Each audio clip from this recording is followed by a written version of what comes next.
Next question. So then in the store, when you update the store, is that separate from the database? So if I save something, do I need to update the store and the database? Yes, so we'll get into this when we start talking about like async operations. But what's happening, just to give you kind of a look at this, that you need to persist really the state in two places. You need to persist it on the server, and then you need to also persist it through your application. So for create item is a good example that I'm doing a post to the server. This thing is happening. When this operation has completed, then I'm creating my payload object, and in this case, it's just returning that new object with the ID. So I'm just saying, hey, grab this and now dispatch it to the store. And so that's how you handle like these asynchronous operations of like, go do this to the service. And if something went wrong, so if we threw an error, so I don't have any error handling in here, but I could do catch, and if something went wrong, then I could retry this as many times as I wanted. Yeah, this doesn't introduce anything new. I mean, if we were just storing the items from a database in an array in a service, you would have to update that array anyway. It's nothing different. You would still have to update your local state, regardless if we're using this pattern or if you're just storing stuff in an array or an object. When you get a call back from the database, you're going to update this array and then you're going to display it in the view. So this doesn't make it new for that. We did the same thing yesterday. You do it on every single application. Update your local state with the database. So that doesn't change. Yeah. So you just have that asynchronous operation. You need to do it at the server, and then on completion of that, then you update your local store so that it can update that. Yes. So the store doesn't actually know about all the items in the database. It just performs these functions. If you wanted to. I mean, it's up to you. However you want to design your reducers and the actions that interact with those reducers, it's totally up to you. But the thing about it is, it's not about what it knows. It's about what it can guarantee. The reducers guarantee predictability, and you know what's going to happen when you fire for an action. You don't have to figure out like, oh, I don't know where this is going to be changed. Like if I fire this action off, I know exactly what's going to happen, and everything that's listening for this action can respond. So wouldn't you then have basically two sources of truth, your database and your local state? How do you keep them in sync? Well, Unless I'm missing we're talking about like in another like 3-day workshop. I mean, to that is like you have to persist it. It's more so is you have to persist it at the server, and then if something goes wrong, then you have to recover for that. I mean, so that's pretty much classic. Unless you're using something that is all the way to the server and then persisting down. I mean, that's the thing is you need to first persist this information on the server, and then upon completion to that, then you persist it to the rest of your application. Because you could save it to the server and you could be like, hey, this thing's not going to work, or we can't save this, or this is, the server's down or whatever. And so the last thing you want to do is then propagate that change to the rest of your application.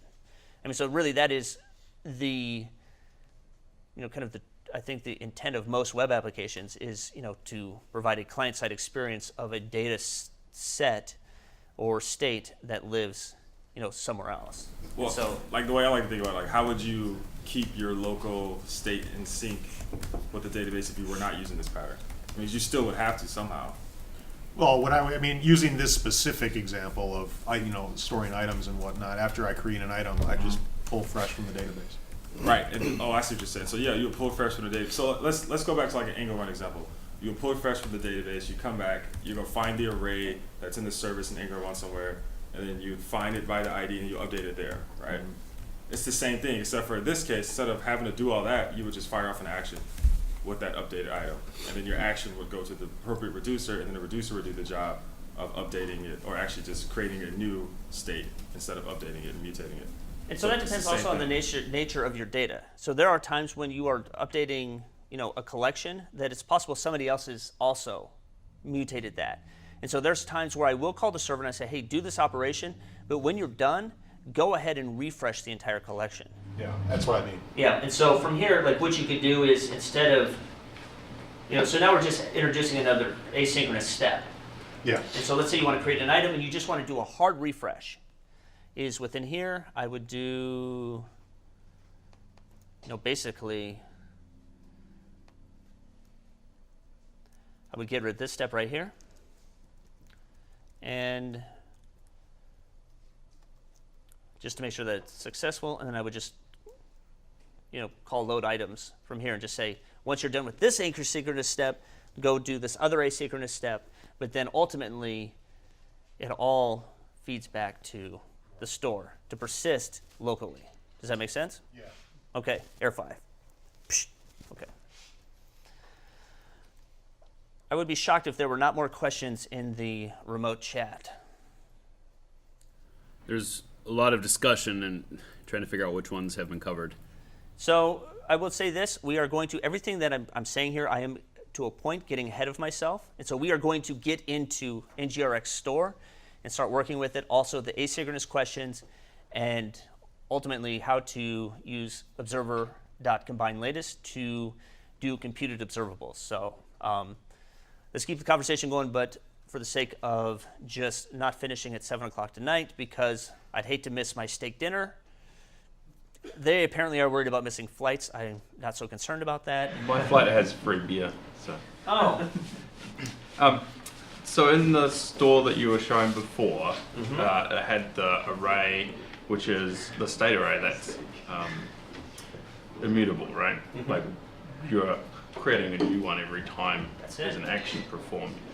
If there's an observable that's selecting like a single item out of that array to watch, subscribe to, and we perform an action that updates some other thing in the array, but not that one, is that going to trigger an observation for everything that subscribes to state? Cool. I guess no. oh, okay, Scott. Awesome. No. So, no, so the whole point about the reducers in the stores in this pattern is that you don't, it's very top level. Right? You have like a top level reducer, so you really only subscribe to like a top level. So in this case, you would subscribe to the items. You really wouldn't subscribe to one individual item itself to see Okay, the so that change. when you do the select thing, you're really just selecting a store. You're not Yes. selecting like a query within Right, the store. Yeah. you're selecting like a table in a database, Right. right? Not an actual item. And to that, so back to my items component here, where the database query part comes in is you're selecting the entire thing, or let me go to the item service. You can do something like this, because this is now an observable sequence. You could do like map or filter. And so you could say like, I only need a portion of this. And so you're getting the entire store, but you're saying for this particular case, I only want this. And so store is your database. A reducer essentially is defining your table. And then using RX operators, you're able to then transform the entire table into something that you want using, filter, map, combine, latest, all these different things. So If the contents of the item store are object references, so most of them haven't changed, then subsequent change detection would see those as the same with a compare. Yeah, the way and there'd be immutability no works, change. it's going to treat everything as a value and not a reference. Right. So that it's easy to check. Whereas if there's a reference, it's like I don't know. So yeah, in immutability, like for instance, like ClojureScript, everything is a value. So that's how we get around that. yeah, so comparing by value comparison is way faster than reference comparison. Did I say that right? I think it is. Reference The comparison is same faster. thing. If it's the same reference, Yeah, I rescind that statement on the grounds of I need to think about it some more. But it's less memory. So there's advantages to both, but It's less memory. If you do a reference check, though, you do not know whether the thing that is underneath your reference is the same. Yes. right. So that's it, and so that's where Angular 1 kind of was like, hey, I'm pointing to this thing, but like, has anything changed in it? Whereas with the value checking, say 2 does not equal 4, let's change it. So you just know right off the bat, like this thing has changed, and it seems almost counterintuitive. But when you just simply know, like, I know for a fact this thing has changed, I don't have to check it, then that's a lot faster than having to figure out if something has changed. Does and the what has changed. store enforce immutability, or No, does it but require Good enough. It does not enforce immutability, but you will run into a world of pain if you. So that would be one of the times I made an assumption, a wrong assumption about observables, and I called up Rob Wormald in tears, waving $100 bills in the air, and he's like, "Bro, you're doing an immutable operation, and this is why this is falling apart." Yeah, the Redux pattern will not update if you don't choose immutability. If you don't practice immutability, it won't update. Any more questions, or should we just move on for the sake of lunch? Oh, There was a question just about duplicating state for immutability be slow, like creating memory problems. No. no. No, because we're creating a new one every time. Like And it's getting rid of the old we're one. getting rid of the old one. Yeah, garbage collection. Like it's efficient for garbage collection. Like it's definitely not slow. That's the misconception though. And then once you start to, I just can't wait, man, like I'm so tempted, but I'm not going to. So by also having these immutable operations, you can do really interesting things with, for instance, like memoization and history management. And we'll see that in DevTools, because now these things happen and you can actually visualize it and be like, oh, at what point did this thing go wrong? And you can actually dump that out and retrace your steps. So it makes even recreating state in your application more predictable.